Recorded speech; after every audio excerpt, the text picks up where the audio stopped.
In this presentation, you will learn about anthropology and globalization. History of globalization. With colonies in several countries, global integration did not begin rapidly until the 19th century. The development of steamships, railroads, telegraph, and other technological achievements increased economic cooperation across countries and ushered in the first wave of globalization. After World War I, globalization trend weakened and crashed, followed by post-war protectionism and the Great Depression. After World War II, that is mid-1940s, the US pioneered attempts to revive international commerce and investment under established ground rules, starting the second wave of globalization that is still going strong.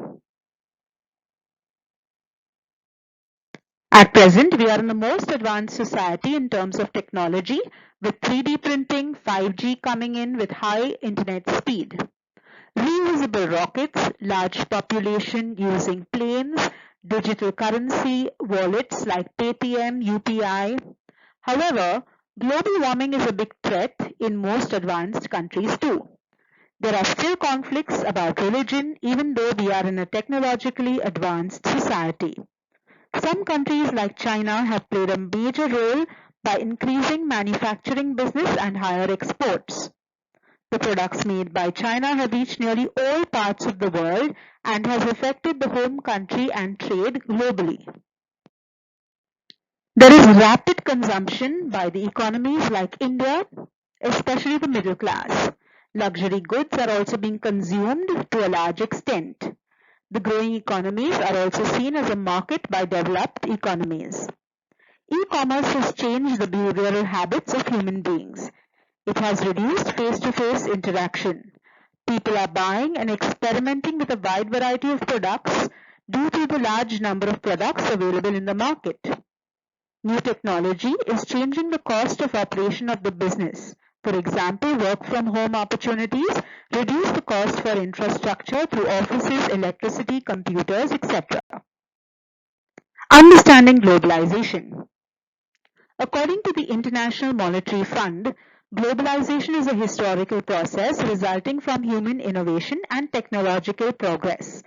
It refers to the increasing integration of economies worldwide, particularly through the movement of goods, services, and capital across borders.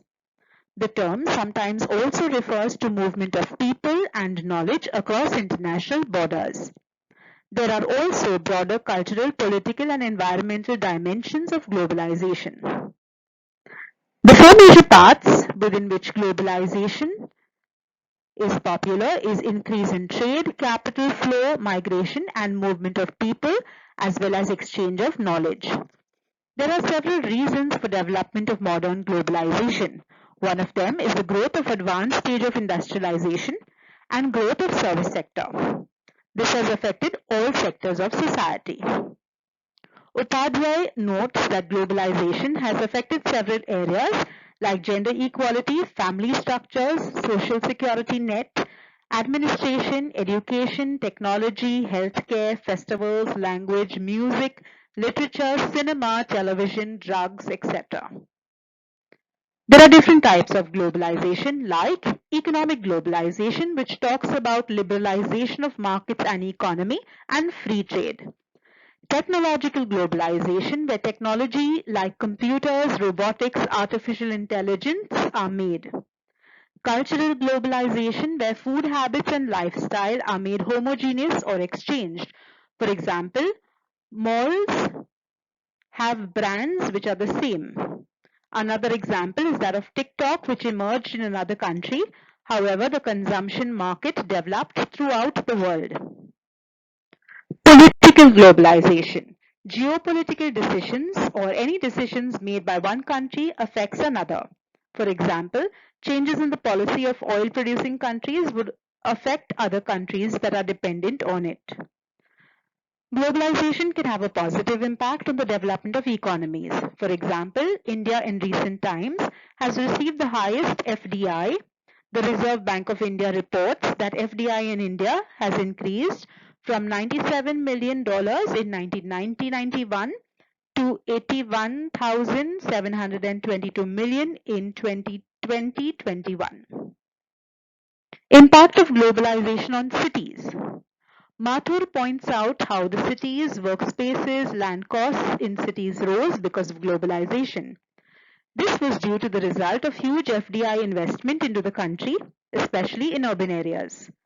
Several new companies entered India, for example, knowledge business, service industries, BPOs. Thus, there was economic development, and he adds the investment initially by FDI in India was low compared to other Asian countries. With liberalization, education sector also changed. Several new courses were introduced for the changing market, like bachelors in mass media, business management. Several business schools were also developed to create employment-ready individuals, especially for the new market. These schools produced optimally skilled individuals who reduced the skill employability gap in industries. There is one more problem with the emergence of globalization. The globalization of diseases and viruses due to the number of people traveling from one country to another. For example, the recent coronavirus pandemic. With coronavirus, several changes occurred, like the tourism industry got shut down. Lakhs of people walked barefoot to their villages. Online education started. It mostly impacted children too. Children who do not have access to mobile phones. It's problematic as suddenly young children are expected to adopt a new technology, and lack of access to technology was also a problem. In the documentary Kashmir, the children in the remote parts of Kashmir are struggling to attend online classes without access to network. Some walk 4 kilometers to get network in the valley. There are some villages in the wildlife sanctuary. As a result, there is fear of wildlife, and being in a conflict zone, they have to study and remain alert. This shows the access to technology and advancement has not yet reached the villages of our country. Technology and globalization. There is rapid advancement of technology and the growth of artificial intelligence. In other words, we are in a world of data-driven information. Everything is being digitalized, right from banks, libraries to education, healthcare facilities like telemedicine, medical-related apps. This has created new health problems like overconsumption of technology, especially social media. Higher consumption leads to new sets of problems like late night sleeping among children, large amount of dopamine release in their brains, and the tendency of having instant gratification. Cyber frauds were also a big issue, where people who are not aware of crimes on the internet are fooled and looted by scammers. This is done through phone calls or spam emails. Victims are falling from both advancing and developed countries. Around 3.17 lakh cyber crimes and 5,771 FIRs were registered online through a centralized portal in the last few months, and a large number were from Maharashtra and Karnataka. Drone crimes are also rising.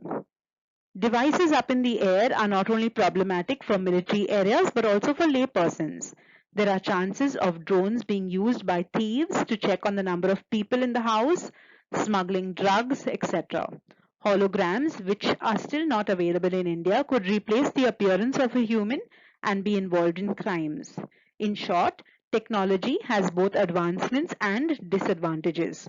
Proper awareness has to be created for both senior citizens and children. Globalization and languages. With globalization, the dominance of English has become stronger. This has affected the local languages and regional languages to a large extent. Regional language schools have been shut down. Competition and discrimination in access to education is seen. On the one hand, we have international schools, matriculation schools, CBSE board students, and municipal schools, as well as tribal schools in the same country. This leads to the output, students entering into society, workforce divided right at the base level. In Maharashtra itself, 41 BMC schools have been shut down. There are 58.6 degrees in the enrollment of students from 2009-10 to 2019. There are nearly 37 Marathi medium schools that have been shut down by the BMC. This leads to problems like those who are poor and cannot afford education suffer further. Globalization and culture industry. Several new products which were never available in India have been introduced today. This has led to change in food habits. For example, avocado, dragon fruits, oats. These foods are imported or produced within the country and consumed by a large population. The cosmetic industry was not so popular before 1994, but India became a new market due to industrialization. It is one of the largest markets in the world, and beauty contests and Miss World, Miss Universe created a foundation for the large cosmetic industry. Anthropology and globalization connections. As anthropologists who study culture, globalization as a concept is of special importance. Evolutionary anthropologists developed theories to explain different societies. They tried to show how society has moved from savagery to civilization. Diffusionists also tried to show how culture spread from one place to another. Anthropologists have played a key role in building theories of growth. Given this background, understanding globalization, hybridity, flows, and boundaries are very important in today's time for students of sociology and anthropology. Globalization and tribal population. Colonizers impacted the tribal group to such an extent that they labeled certain tribal groups as criminals. The consequence of that is that they are still facing the stigma of it even today. Roads and railways further made many villagers and outsiders enter tribal lands, which led to encroachment. Dams funded by international agencies led to displacement of tribals, leading to land alienation and social movements. Globalization has impacted tourism, whereby tribal artifacts and symbols are modified to suit tourists' needs and portray them as exhibitions of exotic culture. The local language of tribals is impacted due to globalization. Tourism further hampers the cultural practices, forests, and outsiders encroaching their areas. I hope you now have a better understanding of globalization and anthropology. Thank you for watching the presentation.